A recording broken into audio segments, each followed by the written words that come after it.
बाजार में आपने पिछले हफ्ते कहा था कि देखिए यहाँ से कुछ दिखने वाली चीजें होंगी कि आगे बाजार का मूड कैसा रहता है, लेकिन लग रहा है कि बाजार अभी लाल निशान में रहना चाहता है।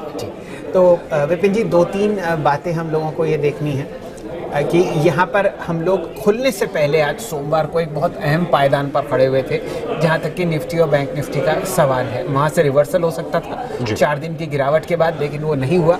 गिरावट 5वें दिन लगातार चल रही है और नवंबर के महीने में अब हम ऐसी कगार पर आ गए हैं कि निफ्टी के लिए अब आप मई से पहली बार, मतलब 30 अप्रैल की जो क्लोज थी उसके बाद पहली बार महीने का नेगेटिव क्लोज देखेंगे। यानी कि मई, जून, जुलाई, अगस्त, सितंबर, अक्टूबर 6 महीने निफ्टी महीने दर महीने ऊपर बंद हुआ। हरे 6 हरे निशान आपको महीने दर महीने लगे। अब वो जरा नीचे की तरफ आता हुआ दिख रहा है और ये चिंता का विषय इसलिए है क्योंकि विदेशी मित्र हमारे बेच रहे हैं। जो हमारे देसी इंस्टीट्यूशनल इन्वेस्टर्स हैं उनकी खरीदारी में कुछ मूड नहीं है और बहुत ज़बरदस्त सेलिंग प्रेशर आपको आता हुआ दिख रहा है HNIs की तरफ से। रिटेल बाजार को संभाले हुए कुछ हद तक, लेकिन वो टिक नहीं पाएगा क्योंकि बहुत भारी भरकम सेलिंग आ रही है। बजाज फाइनेंस अगर 5% आपके सामने उड़ा हुआ हो 12 बजे से पहले तो ये चिंता का विषय है। जी, तो दर्शकों को बता दें कि अगर निफ्टी की बात करें तो ऑल टाइम हाई से वो इस वक्त 6% नीचे है, टूट चुका है, और निफ्टी बैंक वहां तो 10% से ज्यादा की ऑल टाइम हाई से गिरावट। तो विपिन जी, अब 2-3 बातें यहाँ पर हैं। हमने ऑल टाइम हाई निफ्टी में लगते हुए देखा 18,604 और अब आपके सामने 17,523 है।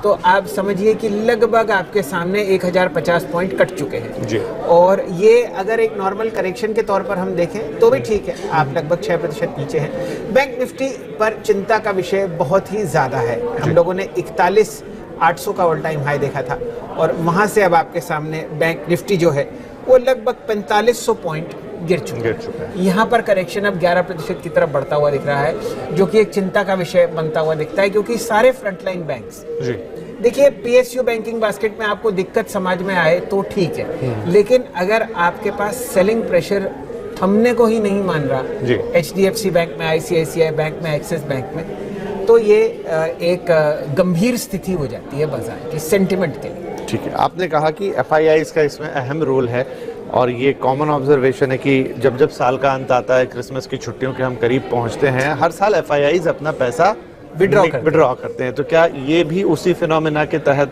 हम देख सकते हैं? विपिन जी, हाँ और ना। देखिए, कभी कभी क्या होता है कि आप थोड़ा मुनाफा बुक कर लेते हैं।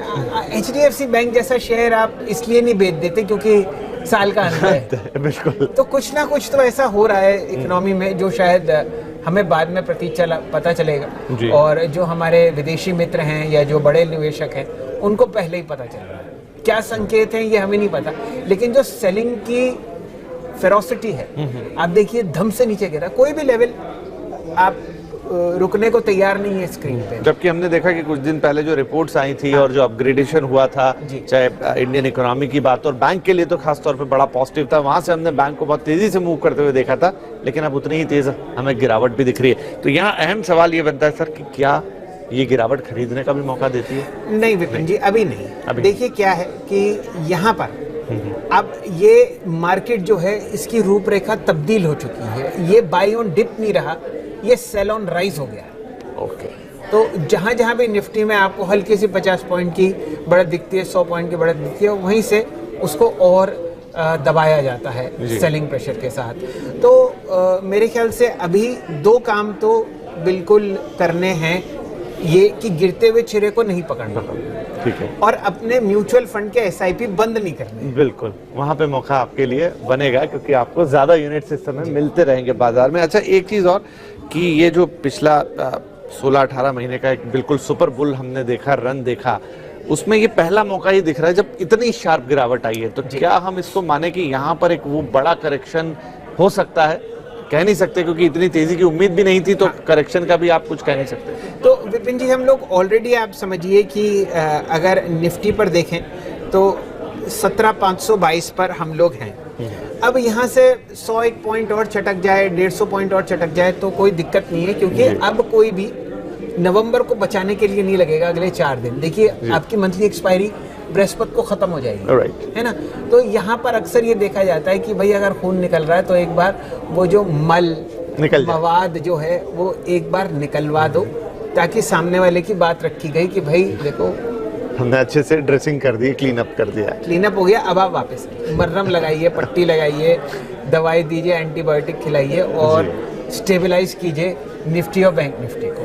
तो ये जो सेलिंग प्रेशर है ये आपको अगले 2 या 3 दिन में या तो थमता हुआ दिखेगा या यहाँ पर आपको यहाँ पे थर्सडे को ही कुछ होगा, लॉन्ग साइड पर होगा तो चलिए ठीक है। थोड़े से मंडे, ट्यूसडे और वेडनेसडे आप देखिए ये गिरावट के ही दिन रहने वाले हैं। तो देखिए mid cap 8%, small cap 9%, NSE 500 में 6%, मेटल इंडेक्स में 14%। तो आप देखते जाएंगे और ये नंबर्स आपको मिलते जाएंगे। अच्छा, इस बीच एक बड़ा अहम डेवलपमेंट और वो है जो हमारी नई लिस्टिंग वाली कंपनियां हैं, उनमें भी हम जोरदार गिरावट देख रहे हैं। तो बाकी तो बहुत सारी हैं, लेकिन पेटीएम का जिक्र पहले कर लेते हैं क्योंकि वहां पर बहुत तेजी से गिरावट आई है। तो सेलर सर्किट 20% नीचे आपको लगता हुआ देखा था बृहस्पतिवार को 3:10 या 12 मिनट पर। सेलर सर्किट का मतलब ये होता है विपिन जी कि कोई भी खरीदार नहीं है और बिकवाली का जो तांता है वो बढ़ता ही जा रहा है। तो ये उम्मीद की जाती है कि अगले दिन जब स्टॉक खुलेगा तो वो सेलर्स और बेचेंगे, और वही हुआ।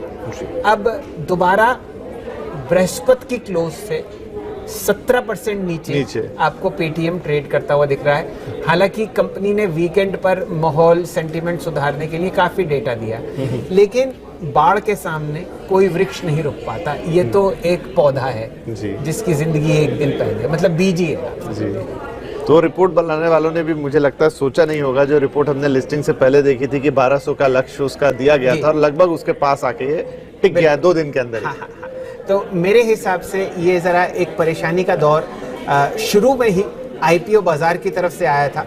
हम लोगों ने हमेशा कहा है कि आईपीओ मार्केट कभी कभी सेकेंडरी मार्केट को डिस्टेबलाइज कर देता है, और वो आपने पेटीएम को बखूबी करते हुए देखा है। ये कहना मुश्किल है कि अब पेटीएम की सेलिंग बाजार की तरफ से आ रही है या बाजार में सेलिंग पेटीएम की वजह से बढ़ रही है, लेकिन दोनों में गहराता हुआ लाल निशान है जी। अब तो क्योंकि कुछ और डेटा हमारे पास हैं, जैसे SGS जो कि हाल ही में लिस्टिंग हुई वहां 6% नीचे, सफायर फूड्स वो 4% नीचे, फिनो पेमेंट बैंक 14% नीचे, सिगाची जिनकी बहुत शानदार हुई थी सब कुछ वो 5%, और पारस डिफेंस जैसे जो जहां पर बहुत अच्छा रुझान भी था, लिस्टिंग भी अच्छी थी, गेंस भी अच्छे थे, वो भी 5%। लेकिन विपिन जी आप ये देखिए ना, सिगाची और पारस डिफेंस अपने बहुत हरे निशान से नीचे आए हैं। बिल्कुल, ये तो शुरुआती पारी नीचे शुरू, मतलब इन पे तो बाजार का इन्फ्लुएंस है जो आप अभी कह रहे थे, ये तो बाजार वाली मुनाफा वसूली है और उस पे गुस्सा है। सफायर और पेटीएम पर गुस्सा है। देखिए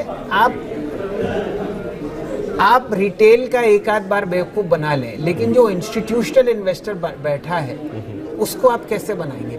वो तो उतनी ही बाजार पर आपसे ज्यादा पकड़ रखता है जितनी आप अपने बिजनेस पर रखते हैं। तो उसे तो पता है कहाँ ओवर प्राइसिंग है और कहाँ पर आप इंट्राडे बेचकर शाम खत्म होने से पहले वापस कवर कर सकते हैं। तो अभी आप जो कह रहे थे कि ये सेल ऑन राइस वाली है, तो मान लीजिए जिनके खाते में अभी आ ही गए हैं तो वो नमस्ते कर दें। विपिन जी, मैंने अक्सर ये देखा है 25 साल में कि रिटेलर जो है वो अपना नुकसान बुक नहीं करता। हाँ, वो इंतजार करता है, चिपक के रखता है उससे। लेकिन ये जो हम लोग बात कर रहे हैं ये आपको बड़ा एक बेरिश सिनेरियो नजर आता हुआ दिखेगा, लेकिन जो बुल्स के लिए एक पहली नींव रखी गई है तेजी की, वो है तेल का दाम। वो अब $80 के नीचे आ गया है और ये भारतीय बाजारों के लिए हमेशा एक बहुत ही बढ़िया बात होती है। $86.78 प्रति बैरल आपने तेल को बढ़ते हुए देखा था 21 अक्टूबर तक, वहां से बिकवाली है। अब आपके सामने तेल का दाम अक्टूबर 1 के लेवल पर चल रहा है। ये एक प्लस पॉइंट है भारतीय अर्थव्यवस्था के लिए।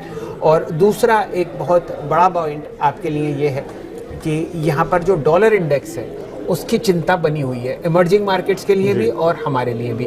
बढ़ता हुआ डॉलर ये संकेत देता है कि भाई अमेरिकी फंड मैनेजर्स को कि घर वापस चलो, तो वो घर वापस बेच के ही जाते हैं क्योंकि डॉलर की स्ट्रेंथ उन्हें अट्रैक्ट करती है और वो फिर वापस अपने बाजार में जाकर निवेश करते हैं। तो डॉलर की वीकनेस और डॉलर की स्ट्रेंथ अमेरिकी अर्थव्यवस्था के लिए बहुत मैटर करती है, लेकिन परेशानी है पूरी दुनिया की। पूरी दुनिया के लिए, और उसी के इम्पैक्ट हम यहाँ भी आते हुए देखते हैं। वाइल तो ठीक है, बाजार अभी एक बेरिश मूड में है। अब ये यहाँ से कहाँ जाएगा, इसका तला पकड़ना शायद थोड़ा मुश्किल होगा, लेकिन वही है जो एक काम की बात कही कि गिरे हुए चूरे को थामने की कोशिश वो बिल्कुल ना करें, मत कीजिए। और अपने SIP अगर आपके म्यूचुअल फंड में चालू हैं तो बंद ना करें। और एक मौका ऐसा देगा बाजार कुछ दिनों में कि आप अगर एक एक्स्ट्रा SIP लगाएंगे तो 3 महीने में ऐसी रंगत दिखेगी उस SIP की कि वो देखने को पड़ेगा। 12 की जगह 1 साल 13 कर लीजिए, क्या फर्क पड़ता है? क्या फर्क पड़ता है। ठीक है, वो दिन आ रहा है। ओके।